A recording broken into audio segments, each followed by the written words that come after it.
Ecclesiastes, chapter 1. The vanity of all temporal things. The words of Ecclesiastes, the son of David, king of Jerusalem. Vanity of vanities, said Ecclesiastes, vanity of vanities, and all is vanity. What hath a man more of all his labor, that he taketh under the sun? One generation passeth away, and another generation cometh, but the earth standeth forever. The sun riseth, and goeth down, and returneth to his place, and there rising again, maketh his round by the south, and turneth again to the north. The spirit goeth forward, surveying all places round about, and returneth to his circuits. All the rivers run into the sea, yet the sea doth not overflow. Unto the place from whence the rivers come, they return to flow again. All things are hard. Man cannot explain them by word. The eye is not filled with seeing, neither is the ear filled with hearing. What is it that hath been? The same thing that shall be. What is it that hath been done? The same that shall be done. Nothing under the sun is new, neither is any man able to say, Behold, this is new.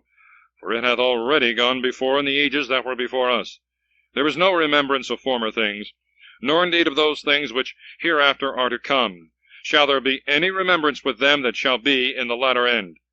I, Ecclesiastes, was king over Israel in Jerusalem, and I proposed in my mind to seek and search out wisely concerning all things that are done under the sun. This painful occupation hath God given to the children of men to be exercised therein. I have seen all things that are done under the sun, and behold, all is vanity, and vexation of spirit. The perverse are hard to be corrected, and the number of fools is infinite. I have spoken in my heart, saying, Behold, I am become great, and have gone beyond all in wisdom, that were before me in Jerusalem.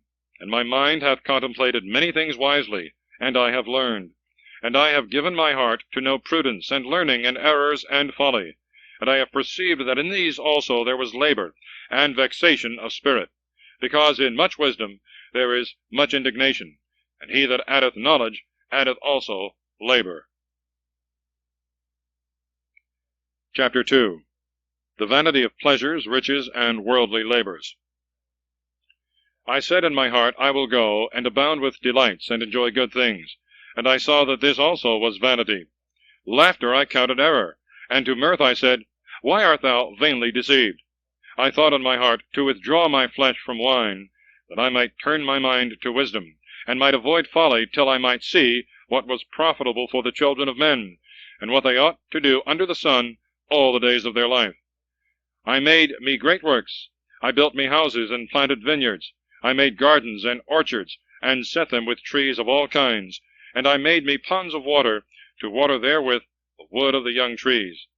I got me men-servants, and maidservants, and had a great family, and herds of oxen, and great flocks of sheep, above all that were before me in Jerusalem.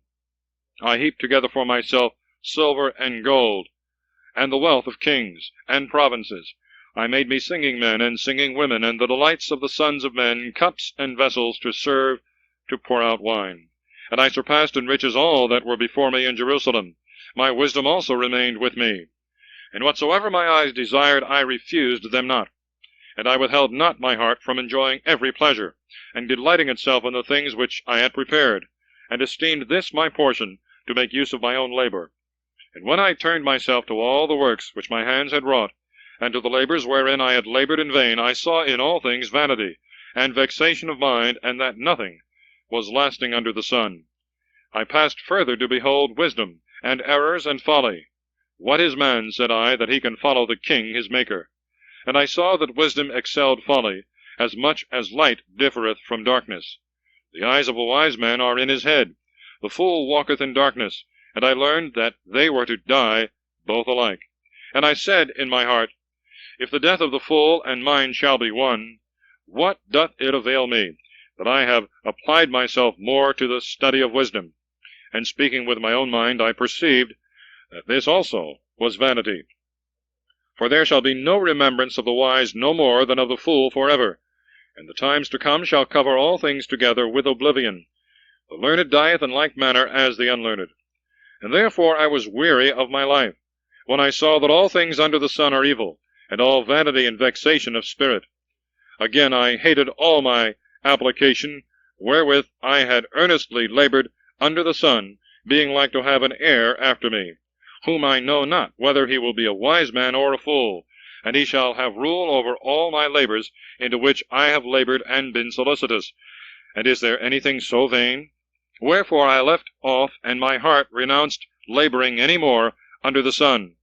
For when a man laboureth in wisdom and knowledge and carefulness, he leaveth what he hath gotten to an idle man. So this also is vanity, and a great evil. For what profit shall a man have of all his labour and vexation of spirit, with which he hath been tormented under the sun? All his days are full of sorrows and miseries, even in the night he doth not rest in mind. And is not this vanity? Is it not better to eat and drink, and to show his soul good things of his labours? And this is from the hand of God. Who shall so feast and abound with delights as I? God hath given to a man that is good in his sight, wisdom and knowledge, and joy. But to the sinner he hath given vexation, and superfluous care, to heap up, and to gather together, and to give it to him that hath pleased God. But this also is vanity, and a fruitless solicitude of the mind. Chapter 3. All human things are liable to perpetual changes. We are to rest on God's providence, and cast away fruitless cares.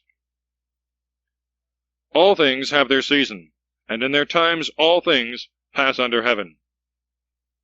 A time to be born, and a time to die. A time to plant, and a time to pluck up that which is planted. A time to kill, and a time to heal. A time to destroy, and a time to build. A time to weep, and a time to laugh. A time to mourn, and a time to dance. A time to scatter stones, and a time to gather. A time to embrace, and a time to be far from embraces. A time to get, and a time to lose. A time to keep, and a time to cast away. A time to rend, and a time to sow. A time to keep silence, and a time to speak. A time of love, and a time of hatred. A time of war, and a time of peace. What hath man more of his labor? I have seen the trouble which God hath given the sons of men to be exercised in it. He hath made all things good in their time, and hath delivered the world to their consideration, so that man cannot find out the work which God hath made from the beginning to the end. And I have known that there was no better thing than to rejoice and to do well in this life. For every man that eateth and drinketh, and seeth good of his labor, this is the gift of God. I have learned that all the works which God hath made continue forever. We cannot add anything, nor take away from those things which God hath made, that he may be feared. That which hath been made, the same continueth. The things that shall be have already been, and God restoreth that which is past. I saw under the sun in the place of judgment wickedness, and in the place of justice iniquity. And I said in my heart, God shall judge both the just and the wicked, and then shall be the time of everything. I said in my heart, concerning the sons of men, that God would prove them, and show them to be like beasts. Therefore the death of man and of beasts is one, and the condition of them both is equal. As man dieth, so they also die. All things breathe alike, and man hath nothing more than beast. All things are subject to vanity, and all things go to one place. Of earth they were made, and into earth they return together. Who knoweth if the spirit of the children of Adam ascend upward, and if the spirit of the beasts descend downward? And I have found that nothing is better than for a man to rejoice in his work, and that this is his portion. For who shall bring him to know the things that shall be after him? Chapter 4. Other instances of human miseries. I turned myself to other things, and I saw the oppressions that are done under the sun, and the tears of the innocent, and they had no comforter, and they were not able to resist their violence, being destitute of help from any. And I praised the dead rather than the living, and I judged him happier than them both, that is not yet born, nor hath seen the evils that are done under the sun. Again I considered all the labors of men, and I remarked that their industries are exposed to the envy of their neighbor. So in this also there is vanity and fruitless care. The fool foldeth his hands together, and eateth his own flesh, saying, Better is a handful with rest, and both hands full with labor, and vexation of mind. Considering, I found also another vanity under the sun. There is but one, And he hath not a second, no child, no brother, and yet he ceaseth not to labor. Neither are his eyes satisfied with riches, neither doth he reflect, saying, For whom do I labor, and defraud my soul of good things? And this also is vanity, and a grievous vexation. It is better, therefore, that two should be together than one, for they have the advantage of their society. If one fall, he shall be supported by the other. Woe to him that is alone, for when he falleth, he hath none to lift him up. And if two lie together, they shall warm one another. How shall one alone be warmed? And if a man prevail against one, two shall withstand him. A threefold cord is not easily broken. Better is a child that is poor and wise than a king that is old and foolish, who knoweth not to foresee for hereafter. Because out of prison and chains sometimes a man cometh forth to a kingdom, and another born king is consumed with poverty. I saw all men living that walk under the sun with the second young man, who shall rise up in his place. The number of the people of all that were before him is infinite, and they that shall come afterwards shall not rejoice in him. But this also is vanity and vexation of spirit. Keep thy foot when thou goest into the house of God, and draw nigh to hear. For much better is obedience than the victims of fools who know not what evil they do. Chapter 5. Caution in words. Vows are to be paid. Riches are often pernicious. The moderate use of them is the gift of God. Speak not anything rashly, and let not thy heart be hasty to utter a word before God. For God is in heaven, and thou upon earth. Therefore let thy words be few. Dreams follow many cares, and in many words shall be found folly. If thou hast vowed anything to God, defer not to pay it. For an unfaithful and foolish promise displeaseth him. But whatsoever thou hast vowed, pay it. And it is much better not to vow, than after a vow not to perform the things promised. Give not thy mouth to cause thy flesh to sin, and say not before the angel, There is no providence, lest God be angry at thy words, and destroy all the works of thy hands. Where there are many dreams, there are many vanities, and words without number. But do thou fear God. If thou shalt see the oppressions of the poor, and violent judgments, and justice perverted in the providence, wonder not at this matter. For he that is high hath another higher, and there are others still higher than these. Moreover, there is the king that reigneth over all the land, subject to him. A covetous man shall not be satisfied with money, and he that loveth riches shall reap no fruit from them. So this also is vanity. Where there are great riches, there are also many to eat them. And what doth it profit the owner, but that he seeth the riches with his eyes? Sleep is sweet to a laboring man, whether he eat little or much, but the fullness of the rich will not suffer him to sleep. There is also another grievous evil, which I have seen under the sun, riches kept to the hurt of the owner. For they are lost with very great affliction. He hath begotten a son, who shall be in extremity of want. As he came forth naked from his mother's womb, so shall he return, and shall take nothing away with him of his labor. A most deplorable evil, as he came, so shall he return. What then doth it profit him that he hath labored for the wind? All the days of his life he eateth in darkness, and in many cares, and in misery and sorrow. This therefore hath seemed good to me, that a man should eat and drink, and enjoy the fruit of his labor, wherewith he hath labored under the sun all the days of his life, which God hath given him. And this is his portion. And every man to whom God hath given riches and substance, and hath given him power to eat thereof, and to enjoy his portion, and to rejoice of his labor, this is the gift of God. For he shall not much remember the days of his life, because God entertaineth his heart with delight. Chapter 6. The misery of the covetous man. There is also another evil, which I have seen under the sun, and that frequent among men. A man to whom God hath given riches and substance and honor, and his soul wanteth nothing of all that he desireth, yet God doth not give him power to eat thereof, but a stranger shall eat it up. This is vanity, and a great misery. If a man beget 100 children, and live many years, and attain to a great age, and his soul make no use of the goods of his substance, and he be without burial, of this man I pronounce that the untimely born is better than he. For he came in vain, and goeth to darkness, and his name shall be wholly forgotten. He hath not seen the sun, nor known the distance of good and evil. Although he lived 2,000 years, and hath not enjoyed good things, do not all make haste to one place? All the labor of man is for his mouth, but his soul shall not be filled. What hath the wise man more than the fool? And what the poor man but to go thither where there is life? Better it is to see what thou mayest desire, than to desire that which thou canst not know. But this also is vanity and presumption of spirit. He that shall be, his name is already called, and is known, that he is man, and cannot contend in judgment with him that is stronger than himself. There are many words that have much vanity in disputing. Chapter 7. Prescriptions against worldly vanities, mortification, patience, and seeking wisdom. What needeth a man to seek things that are above him, whereas he knoweth not what is profitable for him in his life, in all the days of his pilgrimage, and the time that passeth like a shadow? Or who can tell him what shall be after him under the sun? A good name is better than precious ointments, at the day of death than the day of one's birth. It is better to go to the house of mourning than to the house of feasting, for in that we are put in mind of the end of all, and the living thinketh what is to come. Anger is better than laughter, because by the sadness of the countenance the mind of the offender is corrected. The heart of the wise is where there is mourning, and the heart of fools where there is mirth. It is better to be rebuked by a wise man than to be deceived by the flattery of fools. For as the crackling of thorns burning under a pot, so is the laughter of a fool. Now this also is vanity. Oppression troubleth the wise, and shall destroy the strength of his heart. Better is the end of a speech than the beginning. Better is the patient man than the presumptuous.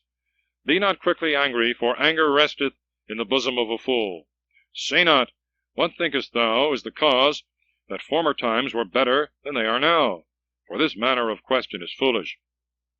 Wisdom with riches is more profitable, and bringeth more advantage to them that see the sun. For as wisdom is a defense, so money is a defense. But learning and wisdom excel in this, that they give life to him that possesseth them. Consider the works of God, that no man can correct whom he hath despised. In the good day enjoy good things, and beware beforehand of the evil day. For God hath made both the one and the other, that man may not find against him any just complaint. These things also I saw in the days of my vanity. A just man perisheth in his justice, and a wicked man liveth a long time in his wickedness. Be not overjust, and be not more wise than is necessary, lest thou become stupid. Be not overmuch wicked, and be not foolish, lest thou die before thy time. It is good that thou shouldst hold up the just, yea, and from him withdraw not thy hand. For he that feareth God neglecteth nothing. Wisdom hath strengthened the wise more than 10 princes of the city. For there is no just man upon earth that doth good, and sinneth not. But do not apply thy heart to all words that are spoken, lest perhaps thou hear thy servant reviling thee. For thy conscience knoweth that thou also hast often spoken evil of others. I have tried all things in wisdom. I have said, I will be wise, and it departeth farther from me. Much more than it was, it is a great depth. Who shall find it?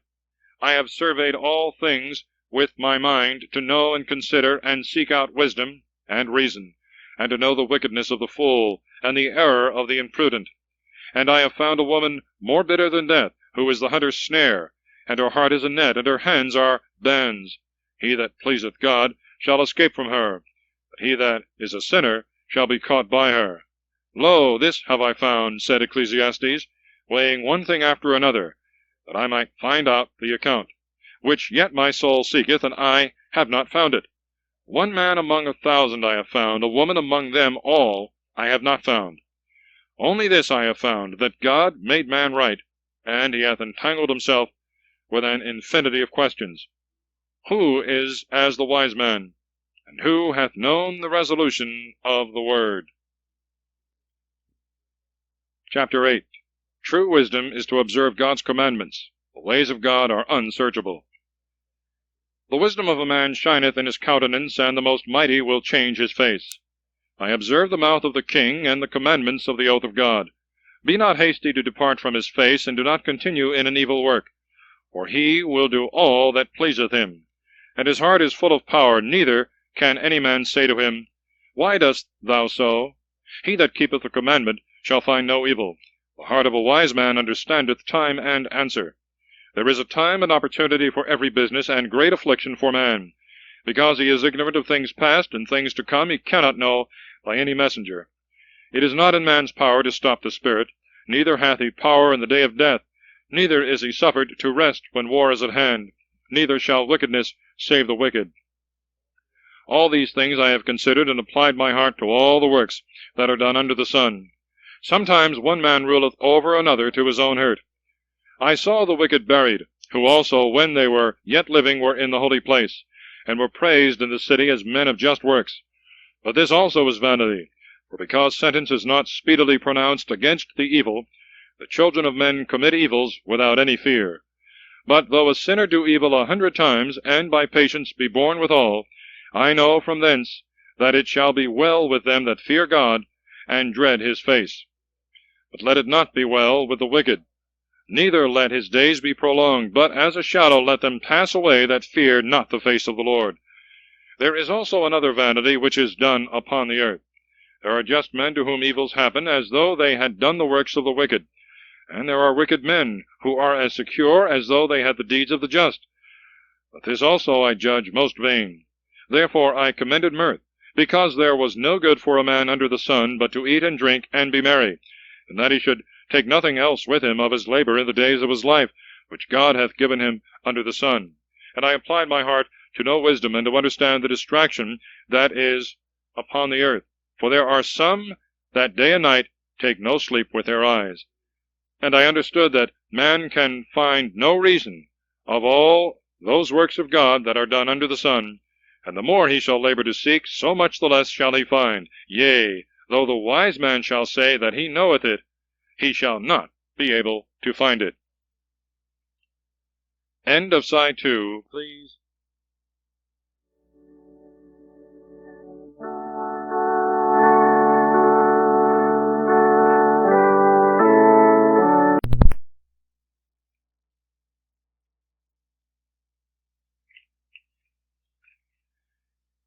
Ecclesiastes, chapter 9. Man knows not certainly that he is in God's grace. After death, no more work or merit. All these things have I considered in my heart, that I might carefully understand them. There are just men and wise men, and their works are in the hand of God, and yet man knoweth not whether he be worthy of love or hatred. But all things are kept uncertain for the time to come, because all things equally happen to the just and to the wicked, to the good and to the evil, to the clean and to the unclean, to him that offereth victims, and to him that despiseth sacrifices. As the good is, so also is the sinner. As the perjured, so he also that sweareth truth. This is a very great evil among all things that are done under the sun, that the same things happen to all men, whereby also the hearts of the children of men are filled with evil, and with contempt while they live, and afterwards they shall be brought down to hell. There is no man that liveth always, or that hopeth for this. A living dog is better than a dead lion. For the living know that they shall die, but the dead know nothing more, neither have they a reward any more, for the memory of them is forgotten. Their love also, and their hatred, and their envy are all perished, neither have they any part in this world, and in the work that is done under the sun. Go then, and eat thy bread with joy, and drink thy wine with gladness, because thy works please God. At all times let thy garments be white, and let not oil depart from thy head. Live joyfully with the wife whom thou lovest, all the days of thy unsteady life, which are given to thee under the sun, all the time of thy vanity. For this is thy portion in life, and in thy labor wherewith thou laborest under the sun. Whatsoever thy hand is able to do, do it earnestly. For neither work, nor reason, nor wisdom, nor knowledge shall be in hell, whither thou art hastening. I turned me to another thing, and I saw that under the sun the race is not to the swift, nor the battle to the strong, nor bread to the wise, nor riches to the learned, nor favor to the skillful, but time and chance in all. Man knoweth not his own end, but as fishes are taken with the hook, and as birds are caught with the snare, so men are taken in the evil time, when it shall suddenly come upon them. This wisdom also I have seen under the sun, and it seemed to me to be very great. A little city, and a few men in it. There came against it a great king, and invested it, and built bulwarks round about it, and the siege was perfect. Now there was found in it a man poor and wise, and he delivered the city by his wisdom, and no man afterward remembered that poor man. And I said that wisdom is better than strength. How then is the wisdom of the poor man slighted, and his words not heard? The words of the wise are heard in silence, more than the cry of a prince among fools. Better is wisdom than weapons of war, and he that shall offend in one shall lose many good things. Chapter 10. Observations on wisdom and folly, ambition and detraction. Dying flies spoil the sweetness of the ointment. Wisdom and glory is more precious than a small and short-lived folly. The heart of a wise man is in his right hand, and the heart of a fool is in his left hand. Yea, and the fool, when he walketh in the way, whereas he himself is a fool, esteemeth all men fools. If the spirit of him that hath power ascend upon thee, leave not thy place, because care will make the greatest sins to cease. There is an evil that I have seen under the sun, as it were by an error proceeding from the face of the prince. A fool set in high dignity, and the rich sitting beneath. I have seen servants upon horses, and princes walking on the ground as servants. He that diggeth a pit shall fall into it, and he that breaketh a hedge, a serpent shall bite him. He that removeth stones shall be hurt by them, and he that cutteth trees shall be wounded by them. If the iron be blunt, and be not as before, but be made blunt, with much labor it shall be sharpened, and after industry shall follow wisdom. If a serpent bite in silence, he is nothing better that backbiteth secretly. The words of the mouth of a wise man are grace, but the lips of a fool shall throw him down headlong. The beginning of his words is folly, and the end of his talk is a mischievous error. A fool multiplieth words. A man cannot tell what hath been before him, and what shall be after him. Who can tell him? The labor of fools shall afflict them that know not how to go to the city. Woe to thee, O land, when thy king is a child, and when the princes eat in the morning. Blessed is the land whose king is noble, and whose princes eat in due season for refreshment, and not for riotousness. By slothfulness a building shall be brought down, and through the weakness of hands the house shall drop through. For laughter they make bread, and wine that the living may feast, and all things obey money. Detract not the king, no, not in thy thought, and speak not evil of the rich man in thy private chamber, because even the birds of the air will carry thy voice, and he that hath wings will tell what thou hast said. Chapter 11. Exhortation to works of mercy while we have time, to diligence in good, and to the remembrance of death and judgment. Cast thy bread upon the running waters, for after a long time thou shalt find it again. Give a portion to 7, and also to 8, for thou knowest not what evil shall be upon the earth. If the clouds be full, they will pour out rain upon the earth. If the tree fall to the south or to the north, in what place soever it shall fall, there shall it be. He that observeth the wind shall not sow, and he that considereth the clouds shall never reap. As thou knowest not what is the way of the Spirit, nor how the bones are joined together in the womb of her that is with child, so thou knowest not the works of God, who is the maker of all. In the morning sow thy seed, and in the evening let not thy hand cease. For thou knowest not which may rather spring up, this or that, and if both together it shall be the better. The light is sweet, and it is delightful for the eyes to see the sun. If a man live many years, and have rejoiced in them all, he must remember the darksome time, and the many days, which, when they shall come, the things past shall be accused of vanity. Rejoice therefore, O young man, in thy youth, and let thy heart be in that which is good in the days of thy youth, and walk in the ways of thy heart, and in the sight of thy eyes, and know that for all these God will bring thee into judgment. Remove anger from thy heart, and put away evil from thy flesh, for youth and pleasure are vain. Chapter 12. The Creator is remembered in the days of our youth. All worldly things are vain. We should fear God and keep his commandments. Remember thy Creator in the days of thy youth, before the time of affliction come, and the years draw nigh, of which thou shalt say, They please me not. Before the sun and the light, and the moon and the stars be darkened, and the clouds return after the rain, when the keepers of the house shall tremble, and the strong men shall stagger, and the grinders shall be idle in a small number, and they that look through the holes shall be darkened. And they shall shut the doors in this street, when the grinder's voice shall be low, and they shall rise up at the voice of the bird, and all the daughters of music shall grow deaf. And they shall fear high things, and they shall be afraid in the way. The almond tree shall flourish, the locust shall be made fat, and the caper tree shall be destroyed, because man shall go into the house of his eternity, and the mourners shall go round about in the street.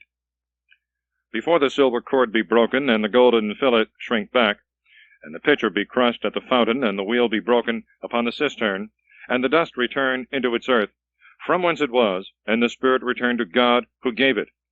Vanity of vanities, said Ecclesiastes, and all things are vanity. And whereas Ecclesiastes was very wise, he taught the people and declared the things that he had done, and seeking out he set forth many parables.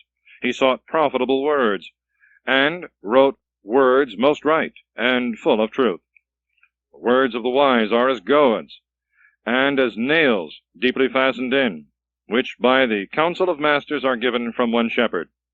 More than these, my son, require not. Of making many books there is no end, and much study is an affliction of the flesh. Let us all hear together the conclusion of the discourse. Fear God, and keep his commandments, for this is all man. And all things that are done God will bring into judgment for every error, whether it be good or evil. Thus concludes Ecclesiastes.